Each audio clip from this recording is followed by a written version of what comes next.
Good evening. मैं शुरू करना चाहती हूँ एक छोटी सी कहानी से।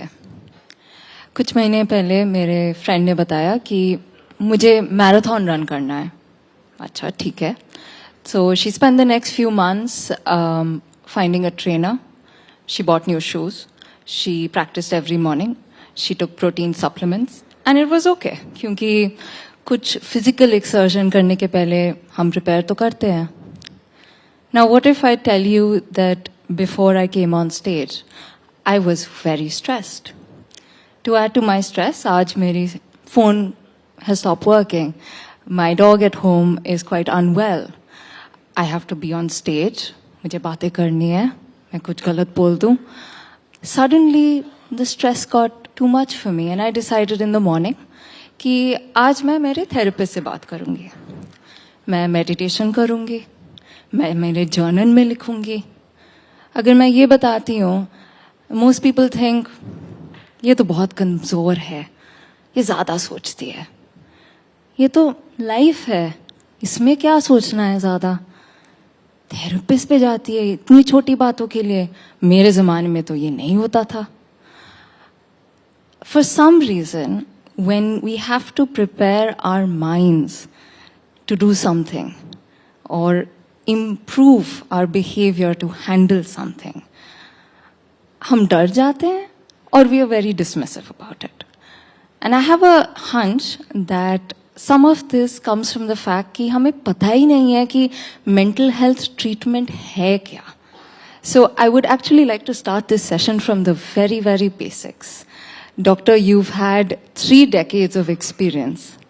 Can you tell us in 2023 what is mental health treatment and what are the kinds of treatment which are available to us in this country today?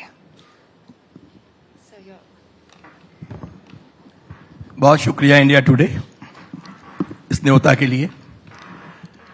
जैसा कि शुरू में कहा गया था, हिंदी में बात करनी है. मैं कोशिश करूंगा कि हिंदी में ही बात करूं और हिंदी इंडिया टुडे के सम्मान में ये जरूरी है. मेंटल हेल्थ ट्रीटमेंट, मानसिक स्वास्थ्य की चिकित्सा. दरअसल जब मानसिक स्वास्थ्य की हम बात करते हैं तो जो सबसे महत्वपूर्ण पहलू ये आता है कि मानसिक स्वास्थ्य है क्या. मानसिक स्वास्थ्य के बहुत सारे मॉडल्स डिस्कस हुए, बहुत सारे उसके रूपों पे बात हुई, लेकिन जो सबसे अच्छा, सबसे सरल, सबकी समझ में आने वाला और वैज्ञानिक रूप से भी सही मॉडल है वो है बायो साइको सोशल मॉडल. यानी मनुष्य जो है वो एक शरीर है, एक जैविक इकाई है, एक बायोलॉजिकल यूनिट है.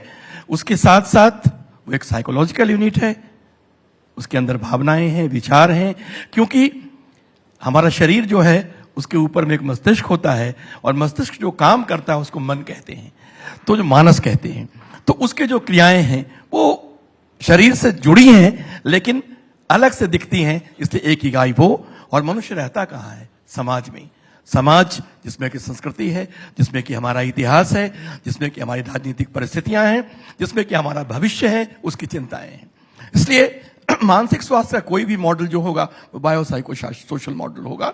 और जब हम मानसिक स्वास्थ्य की चिकित्सा की बात करते हैं तो हम करते क्या हैं? हम मनुष्य को एक इकाई के रूप में देखते हैं बायोसाइको सोशल मॉडल की, और हम पहचानने की कोशिश करते हैं कि उसके साथ समस्याएं किस स्तर पे हैं. क्या हमें जो छेड़छाड़ करनी पड़ेगी इलाज के लिए, जो इंटरवेंशन करना होगा, बायोलॉजिकल लेवल पे करना होगा, सिर्फ साइकोलॉजिकल लेवल पे करना होगा, या सोशल लेवल पे करना होगा, या सब मिला के करना होगा. तो कुल मानसिक स्वास्थ्य की जब चिकित्सा की बात करती है तो बायो साइको सोशल मॉडल के पूरे मॉड्यूलेशन की बात होती है उसमें. अब ये है कि डरने घबराने की बात नहीं है इसमें कुछ.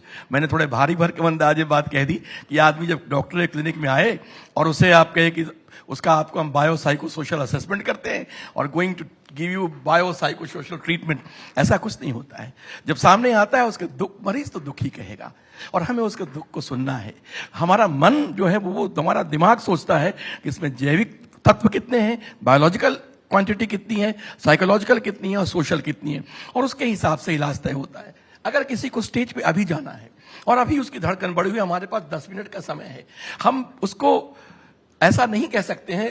अर्जुन को भी गीता सुनानी पड़ी थी कृष्ण को, जब अर्जुन के हाथ कांपने लगे थे तो उसको आप कहें कि चलो मैं तुम्हारी साइकोथेरेपी करा देता हूं या तुम्हारी मेडिटेशन करा देता हूं और तुम स्टेज पे चले जाओगे ना। उसको आप जो कह सकते हैं वो उस समय बहुत घबराहट है, क्लोनाज़ेपाम की एक गोली सबलिंगुअली उसकी जीभ के नीचे रखेंगे, बोलेंगे इसको लो, कुर्सी पे बैठो और लंबी लंबी 11 बार सांस खींचो और उसके बाद बेटा स्टेज पे चले जाओ। स्टेज तुम्हारा होगा, पब्लिक तुम्हारी होगी।